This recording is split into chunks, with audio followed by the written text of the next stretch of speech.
राजस्थान पत्रिका संपादकीय गति 100 शब्द प्रति मिनट। Be ready. 3, 2, 1 स्टार्ट।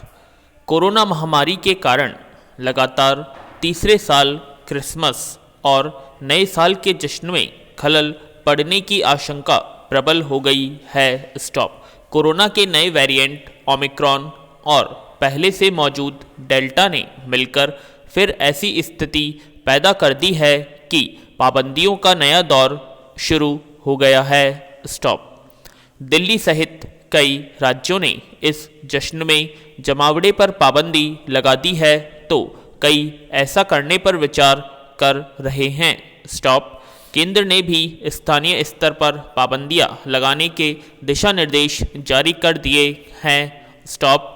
विश्व स्वास्थ्य संगठन का यह कहना ठीक है कि एक व्यक्ति की भी मौत रोकने के लिए जश्न पर पाबंदी को उचित ही माना जाना चाहिए। स्टॉप।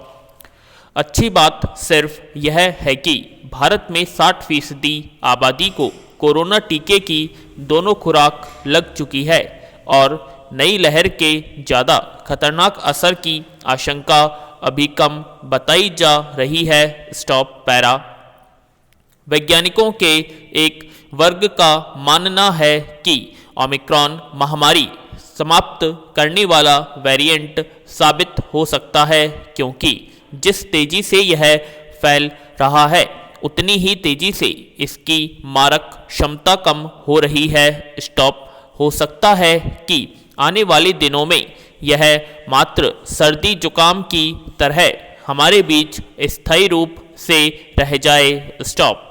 दूसरी ओर वायरस का लगातार रूप बदलना यह सवाल भी पैदा करता है कि इसका आगामी स्वरूप कितना खतरनाक हो सकता है।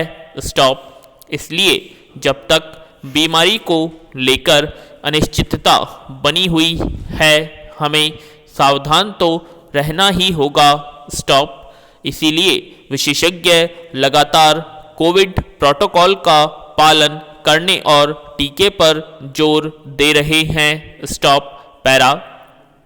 कई विकसित देशों ने टीके की बूस्टर डोज शुरू कर दी है। स्टॉप। हो सकता है कि आने वाले दिनों में भारत में भी इस पर कोई निर्णय हो जाए। बड़ी चिंता बच्चों को लेकर है। बच्चों के टीकाकरण पर भी अब सरकार को शीघ्र निर्णय करना होगा। ज़्यादातर स्कूल खुल चुके हैं। स्टॉप। उन्हें फिर से बंद करने का मतलब ऐसे नुकसान से होगा जिसकी भरपाई संभव नहीं होगी। स्टॉप। बीते 2 साल शिक्षा के लिहाज से बुरे गुजरे, खासकर गरीब और वंचित वर्ग के बच्चों के लिए संसद की स्थायी समिति ने भी इस बारे में रिपोर्ट दी है। स्टॉप। संसद की स्थायी समाज के डिजिटल बंटवारे को पाटने के लिए संसदीय समिति की सिफारिशों पर अमल होने में कितना समय लगेगा कहा नहीं जा सकता। ऐसे में भौतिक कक्षाओं का फिलहाल कोई विकल्प नहीं है। जरूरी है महामारी से डरे बगैर सावधानी बरतते हुए हम सामान्य कार्यकलाप जारी रखें, लेकिन जश्न समारोह या राजनीतिक जमावड़े पर रोक लगाना जरूरी है, क्योंकि संक्रमण बढ़ाने में इनकी भूमिका उत्प्रेरक की होती है, जिसका असर बाद में हमारे जरूरी कामकाज पर पड़ने लगता है। Stop para. निशुल्क शिक्षा के सरकारी दावों को सरकारी मशीनरी ही नए नए तरीके निकालकर हवा करने में जुटी है। स्टॉप। सरकारी स्कूलों में विकास शुल्क के नाम पर मनमानी वसूली की जा रही है। स्कूलों में सुविधाएं जुटाने के नाम पर की जा रही यह वसूली भी अलग अलग स्कूलों में अलग अलग है। स्टॉप। यह तो तब है जब सरकार की ओर से समग्र शिक्षा अभियान के तहत प्रत्येक स्कूल को नामांकन के अनुरूप फैसिलिटी ग्रांट के रूप में 1 लाख रुपए तक दिए जा रहे हैं। स्टॉप। पैरा। स्कूलों में सुविधाएं जुटाने के लिए स्कूल विकास समिति के जरिए एकत्र किया जा रहा यह शुल्क आम अभिभावकों पर भार है। कहने को यह विद्यालय विकास समिति की ओर से तय शुल्क है, लेकिन इसके निर्धारण में सभी अभिभावकों की सहमति नहीं होती है। स्टॉप। कई अभिभावक कमजोर आर्थिक स्थिति के कारण शुल्क देने की स्थिति में नहीं होते, लेकिन उन्हें इसके लिए बाध्य होना पड़ता है। देखने वाली बात यह भी है कि विद्यालय विकास शुल्क में एकत्र कोष से विद्यालय का क्या और कैसा विकास किया जा रहा है। स्टॉप। जो सुविधाएं विकसित की जा रही हैं वे विद्यार्थियों के लिए लाभकारी हैं या नहीं। पैसा कहीं ऐसे कार्यों में तो व्यय नहीं हो रहा जिसका कि बच्चों की पढ़ाई से कोई लेना देना ही नहीं है। विकास शुल्क के रूप में की जा रही मोटी वसूली सरकारी और निजी स्कूलों के अंतर को पाट देती है और सरकारी स्कूलों को भी निजी स्कूलों की श्रेणी में ही ला खड़ा करती है। स्टॉप। विकास के नाम पर की जा रही इस वसूली को तत्काल बंद किया जाना चाहिए। अक्सर विद्यालय प्राचार्यों का इस संबंध में तर्क होता है कि शुल्क विकास समिति द्वारा तय किया गया है और इसमें अभिभावक भी शामिल है जो कि अपनी मर्जी से शुल्क चुका रहे हैं। स्टॉप।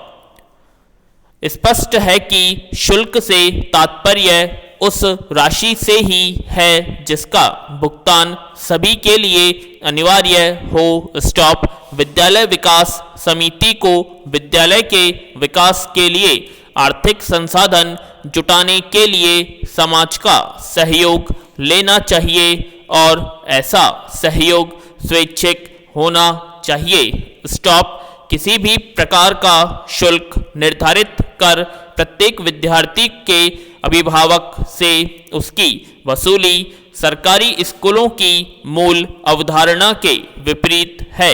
विकास समिति अपने स्तर पर भामाशाहों से संपर्क कर कोष जुटाएं, न कि अभिभावकों पर अनुचित भार डालें। सरकार को तत्काल विद्यालयों में विकास शुल्क की वसूली पर रोक लगाकर अनुचित तौर तरीकों के प्रति रुख स्पष्ट करना चाहिए। स्टॉप। पैरा।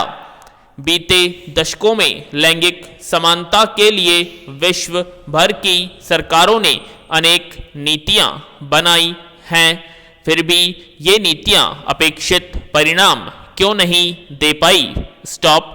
दरअसल असमानता का प्रश्न सामाजिक है तो इसका निराकरण भी समाज से ही निकलेगा। इसी दिशा में केरल के कोझिकोड के सरकारी स्कूल ने छात्र छात्राओं के लिए एक जैसी यूनिफॉर्म लागू की है। इस निर्णय के गहरे निहितार्थ हैं शताब्दियों से विद्यालयों में वेशभूषा का अंतर लैंगिक असमानता का घोषणा करता आया है। यही नहीं, यूनेस्को बेसिक शिक्षा निगरानी रिपोर्ट ने यह दावा किया था कि स्कूली घटनाक्रम में आधी आबादी को कमतर आंका जाता रहा है और पुरुषों की तुलना में महिलाओं की छवि हल्की रखी जाती रही है। उदाहरण के तौर पर पुरुषों को डॉक्टर तथा महिलाओं को नर्स के रूप में दिखाया जाता रहा है। स्टॉप। पैरा।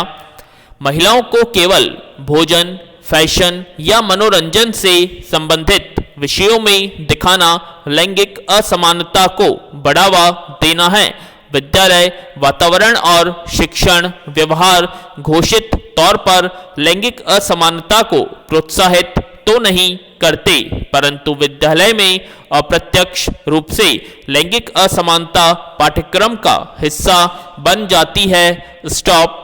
यह लैंगिक समानता का वह स्वरूप है जो पाठ्यचर्या का लिखित स्वरूप तो नहीं होता, लेकिन यह पाठ्यक्रम का वह स्वरूप है जिसके तहत स्कूली तंत्र एवं समाज की मान्यताएं, मूल्यों एवं सूचनाएं बच्चों को प्रभावित करती हैं। स्टॉप।